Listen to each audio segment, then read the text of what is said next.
Serial Loki sudah selesai dengan episode 6 yang rilis Rabu kemarin.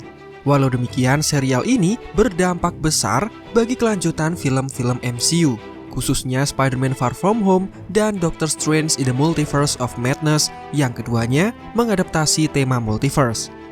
Bukan WandaVision, bukan The Falcon and the Winter Soldier, Loki adalah serial pembuka PS4 yang sebenarnya. Dan di episode 6 kali ini akan menjelaskan kenapa Loki menjadi serial pembuka PS4. Pastikan kalian sudah menyaksikan di Disney Plus terlebih dahulu untuk pengalaman menonton yang sepenuhnya. Baru kalau butuh penjelasan, bisa mampir ke channel terkait seperti Marvel Indo contohnya. Seperti biasa, silakan klik tombol subscribe bagi yang belum. Dan berikut adalah alur lengkap serial Loki episode final disertai penjelasan.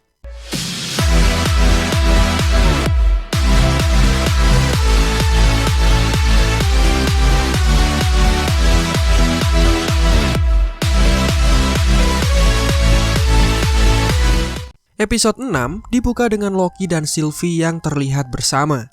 Setelah mengalahkan Alliance, keduanya menuju ke dalam kastil yang terlihat misterius. Kastil ini melayang di atas batu yang terlihat seperti meteor raksasa. Dikelilingi oleh cahaya lingkaran putih yang misterius, yang mana adalah garis waktu sakral alias Sacred Timeline. Jika melihat ke dalam garis waktu itu, di dalamnya terdapat kehidupan yang memang berjalan sesuai semestinya dalam satu jalur waktu saja. Suara-suara dari tokoh terkenal seperti Nelson Mandela dan Neil Armstrong bahkan terdengar dari dalam timeline ini. Dan garis waktu inilah yang dijaga oleh para petugas TVA agar timelinenya tidak bercabang. Kemudian, setelah sampai di depan gerbang, keduanya terlihat ragu untuk masuk. Sylvie mengumpulkan niatnya untuk masuk dengan cara menendang pintunya. Namun pintu itu terbuka secara misterius, seakan-akan mempersilahkan mereka untuk masuk ke dalam. Saat Loki dan Sylvie mulai menelusuri kastil, tiba-tiba datanglah Miss Minute yang menyambut mereka. Dengan kata-kata yang sangat ramah, Miss Minute mengatakan Loki dan Sylvie sudah membuat seseorang terkesan. Seseorang yang dikenal dengan sebutan He Who Remains. Sosok yang menciptakan dan mengendalikan semua ini, dan dia adalah sosok di balik TVA. Miss Minute kemudian mengatakan sosok pencipta TVA memiliki tawaran menarik untuk Loki dan Sylvie. Keduanya akan dikembalikan menuju timeline mereka dan bisa hidup dengan bebas seperti yang seharusnya mereka dapatkan. Loki bisa mengalahkan Avengers saat Battle of New York, mengalahkan Thanos, dan mendapatkan Infinity Gauntlet, serta menguasai tahta Asgard seperti yang sudah diinginkannya sejak lama. Sementara Sylvie bisa hidup berdampingan dengan Loki di timeline yang sama, dan dia akan mendapatkan memori indah dari yang sebelumnya harus berlari dari kejaran TVA selama ini. Namun, di luar dugaan mereka malah menolak mentah-mentah tawaran tersebut. Miss Minute kemudian pergi dan Loki serta Sylvie melanjutkan pencarian mereka akan sosok di balik TVA. Semakin masuk ke dalam kastil, mereka menyadari ada pintu yang terbuka secara perlahan. Secara mengejutkan, ada sosok aktor Jonathan Majors, pemeran Kang the Conqueror, di balik pintu tersebut. Aktor ini sudah dipilih untuk memerankan karakter Kang the Conqueror dalam film Ant-Man and the Wasp: Quantumania. Yang mengejutkannya, dia muncul dalam serial Loki di episode terakhir ini. Sylvie semula ingin menyerang pria tersebut, dan hal itu hanya sia-sia, karena pria tersebut sudah mengetahui kejadian apa yang akan terjadi ke depannya. Semua sudah ditulis dalam skenario khusus. Dengan ramah, pria ini menyambut keduanya. Dia bahkan memberikan secangkir teh untuk Loki dan Sylvie. Pria ini memiliki kepribadian yang kocak, selengean, dan terlihat tidak bersifat jahat. Dia kemudian mulai menjelaskan kepada Loki dan Sylvie. Ribuan tahun silam, ada varian dari dirinya yang hidup di abad 31. Dia adalah ilmuwan jenius yang mampu menemukan keberadaan multiverse atau alam semesta alternatif, dan ini terjadi jauh sebelum adanya TVA. Pada saat yang sama, datanglah Kang dari semesta lain. Keduanya harmonis dan kompak menyatukan kecerdasan mereka untuk membuat setiap alam semesta menjadi lebih baik. Namun sayang, tidak semua varian dari Kang memiliki hati yang bersih.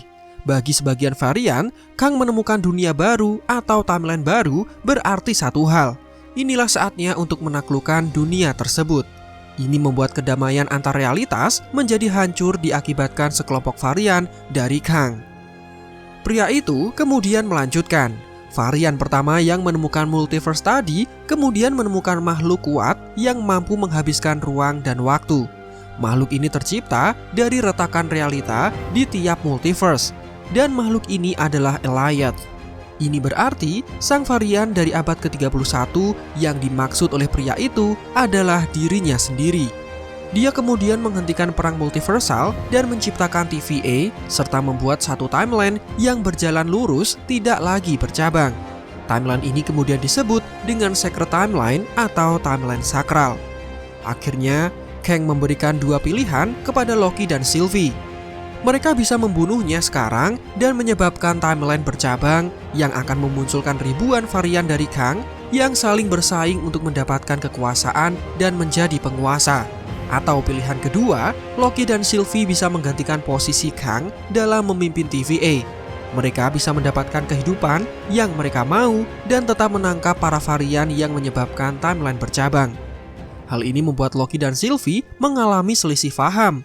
Loki percaya dengan perkataan Kang dan tidak ingin multiversal war terjadi. Namun di sisi lain, Sylvie tetap ingin fokus dengan tujuan utamanya untuk membinasakan sosok di balik TVA. Alasannya karena masalah pribadi. TVA sudah menculik Sylvie sejak kecil dan ini mengorbankan kehidupannya dari anak-anak sampai beranjak dewasa. Akhirnya, akibat selisih paham ini, Loki dan Sylvie kemudian bertarung. Loki berusaha menyadarkan Sylvie, tapi wanita itu malah menganggap bahwa Loki tertarik menjadi pemimpin TVA. Keduanya tetap bertarung sampai Loki bisa menghentikan Sylvie. Loki bukan ingin kekuasaan dan tahta di TVA, namun dia tidak ingin dampak buruk yang terjadi akibat dia membunuh penjaga timeline. Sylvie kemudian mencium Loki karena dia tahu yang dikatakan Loki adalah benar.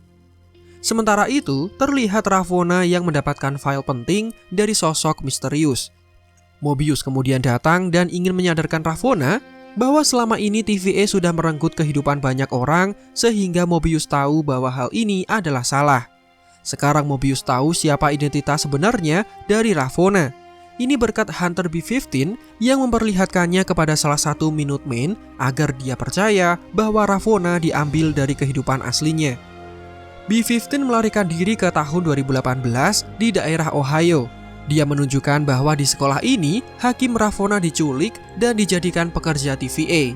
Semoga dengan ini, Minutemen tersebut menjadi paham kisah sebenarnya. Sementara itu, Mobius dan Ravonna masih terus berbicara. Mobius ingin agar Ravonna kembali ke jalan yang benar dan keduanya bisa membangun TVA dari awal menjadikan TVA yang lebih baik. Namun Ravonna menolak dan dia pergi setelah mengalahkan Mobius. Dugaan kami, Ravonna akan menemui sosok pria yang memberinya file penting tadi. Dia akan menemui penguasa TVA sesuai dengan perkataannya yang mencari kehendak bebas, yang berarti dia akan menemui Kang. Kang yang baik atau yang jahat, kita belum tahu. Sementara itu, setelah mencium Loki, Sylvie kemudian mendorong Loki dan melemparnya kembali ke TVA dengan alat semacam tempet milik Kang. Tanpa basa-basi, Sylvie membunuh Kang, orang di balik TVA yang sudah merenggut kehidupannya selama ini. Akibatnya, timeline yang semula lurus mengitari kastil tersebut kini bercabang dan terlihat sangat parah. Loki sendiri kemudian tiba di TVA. Para Minutemen berlarian dan Loki tidak dihiraukan. Akhirnya dia bertemu dengan Mobius dan Hunter B-15. Loki langsung menjelaskan sesuatu yang buruk akan segera terjadi, di mana Sylvie sudah membunuh pencipta TVA, menyebabkan multiversal war dan akan mendatangkan ribuan jenis dari varian Kang yang jahat. Namun, Mobius dan Hunter B-15 terlihat tidak mengenali Loki sama sekali. Mobius bahkan menanyakan Loki ini dari tim divisi mana. Saat Loki melihat keluar bukan patung 3 Timekeepers yang terlihat, melainkan sekarang hanya ada satu sosok dan itu adalah sosok dari Kang the Conqueror. Nah, apa makna dibalik ending yang membingungkan ini? Semula kami berpikir bahwa dengan dibunuhnya pencipta TVA, maka tempat itu akan direset seperti semula. Sebelum para agen TVA seperti Mobius mengenal dan memburu varian Loki. Oleh karena itu, mereka tidak mengenali siapa Loki ini. Tapi kemungkinan yang kedua, sebelum Sylvie membunuh Kang, terlihat timeline yang sudah mulai bercabang, walau tidak separah setelah Kang tewas. Bisa jadi, begitu Loki dilempar ke TVA, Loki malah nyasar ke timeline lain dengan TVA yang berasal dari timeline tersebut, berbeda dari TVA sebelumnya. Ini bisa dilihat dengan patung Kang yang menandakan bahwa dialah penguasa dari TVA di realita ini. Nah, kalian sendiri lebih prefer yang mana? TVA direset atau Loki terlempar ke timeline yang lain? Silakan tulis jawabannya di kolom komentar. Selain itu, timeline yang bercabang dengan sangat parah inilah yang memicu peristiwa di Phase 4 nanti. Mulai dari Spider-Man No Way Home dan Doctor Strange in the Multiverse of Madness, semuanya disebabkan oleh serial Loki ini. Yang perlu dipertanyakan sekarang adalah sosok Kang the Conqueror yang dimunculkan dalam film Ant-Man Quantumania adalah versi yang mana? Apakah versi dari ending Loki yang patungnya terpampang di TVA atau versi jahat yang lain? Hal ini masih belum bisa diprediksi secara jelas. Terakhir, serial Loki dikonfirmasi mendapatkan season 2 dan tanggal rilisnya belum dibagikan. Mungkin akan rilis antara film Spider-Man No Way Home dan Doctor Strange in the Multiverse of Madness. Ini berarti antara Desember sampai Maret. Buat yang belum tahu, Tom Hiddleston dipastikan akan muncul di film Doctor Strange 2 dan dia tetap menjadi Loki. Ini akan semakin membuat film sequel itu ramai dan bertabur karakter penting. So, berapa nilai kalian terhadap serial Loki episode final ini? Silahkan tulis di kolom komentar. Jangan lupa klik tombol like jika menurut kalian videonya menghibur dan informatif. Subscribe bagi yang belum, dan Marvel Indo out. Sampai jumpa di video lainnya.